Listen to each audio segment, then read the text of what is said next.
一名俄罗斯潜水员准备在大哈夫蓝洞挑战150米大深度潜水听起来很厉害。可1周前，他还只是一名休闲潜水员，最大潜水深度也基本维持在50米以上的区域。可离谱的是，面对学员的这个冒进的请求，潜水教练居然答应了。那这两人最后的结局会是怎样的呢？大家好，这期本来准备讲蓝洞事故合集的，结果在整理资料时发现，在大哈夫蓝洞潜水的神人实在太多，其中有一起事故从开头就透着离谱所以我觉得有必要单独拿出来聊聊。看过上期的朋友应该已经对埃及大哈夫蓝洞的结构有了了解。简单形容，它就像一个底部侧面有破洞的木桶，蓝洞主体是木桶内部，底部的拱门类似木桶底部的缺口，缺口直接通向外海。蓝洞底部呈陡坡状逐渐向下，到了外海区域，深度会骤降至1000米左右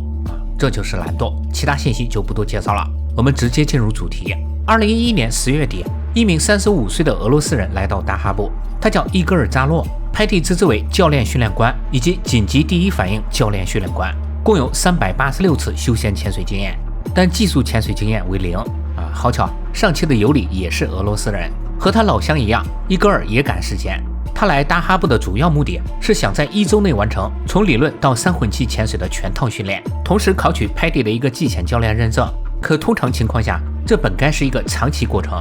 即便全职学习、高效积累，也需要数月甚至2到3年时间。伊戈尔却想在1周内全部搞定。他找的教练叫谢尔盖·杜纳耶夫，自称最大潜水深度曾达到过170米，但是他没有任何数据可以证明，而且他只有1年的技潜教练经验。他既缺乏组织深潜的资质，也缺乏学生培训的详细记录。那为什么伊戈尔还要找他呢？答案是这人便宜，比较宽松，也容易被说服。我们来看看伊戈尔这段时间的速成训练是怎么度过的。10月29日，在教练带领下开始首次技术潜水训练，深度15米。10月31日下潜至40米。11月1日完成理论课程，同时进行50米深潜。11月2日到3日，一边考试一边继续训练。11月4日下潜至65米，升水后开始头疼，最后疼的只能靠药物缓解。11月5日，伊戈尔的理论考试未通过，他的日记里抱怨是教练没有讲全。当天他还进行了85米的深潜，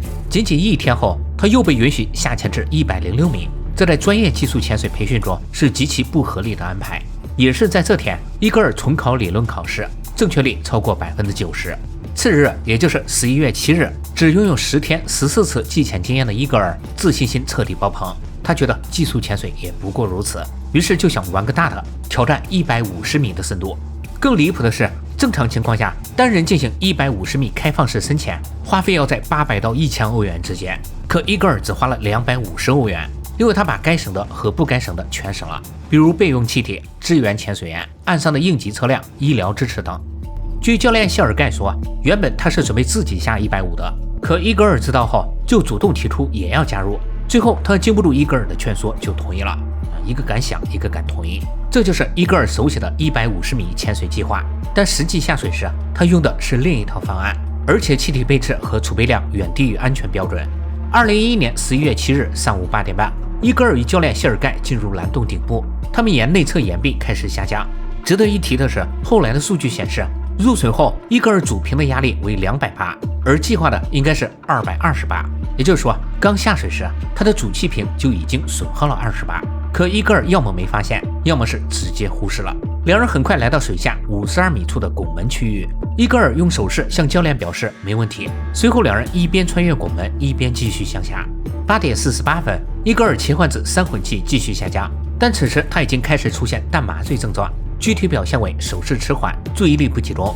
教练见状，赶快用灯光提醒他保持专注。8点52分，两人抵达150米的目标深度。这时，伊戈尔主平的压力已降至10巴，消耗这么快，可能和他的淡醉状态以及紧张情绪有关。随后，伊戈尔就开始恐慌起来，这是因为按原计划，他的气体到达150米时，应该还能支撑他再回到90米结果现在不够了，再加上150米时消耗气体的速度极快，所以他就开始着急恐慌。他用手势向教练示意自己气体不足，需要赶快上升。这时，不知是因为恐惧还是因为淡醉加重，他整个身体都开始颤抖起来。教练试图抓住他，让他冷静，但伊戈尔切换气瓶后，直接推开教练跑了这是教练的描述。按原计划，他他们升水时应该沿着蓝洞外部的岩壁垂直上浮，但伊戈尔直接斜向上往蓝洞内部游去。可能他是误把拱门内当成了水面，也可能是觉得那边更熟悉等等。这个时候教练的行为也让人很不理解，他并没有追上去帮忙或者阻拦，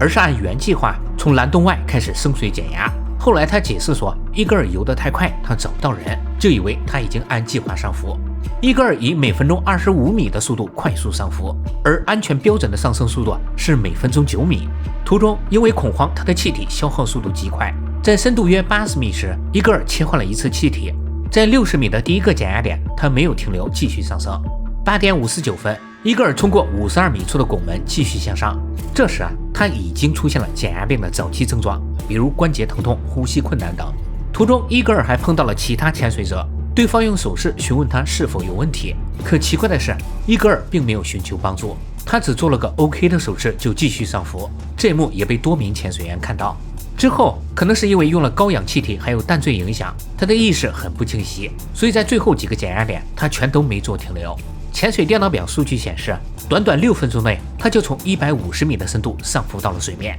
据现场的潜水员描述，伊戈尔冲出水面时已经失去自主呼吸，他整个面部呈现紫色，这是减压病导致的血管栓塞，他很可能在水下20米时就已经昏迷，最后靠着气囊的浮力才回到水面。附近的潜水员立刻把他拖到岸边抢救，可现场既没有氧气设备，也没有减压舱等应对减压病的急救设备。等救护车赶来时，伊戈尔早已没有了生命特征。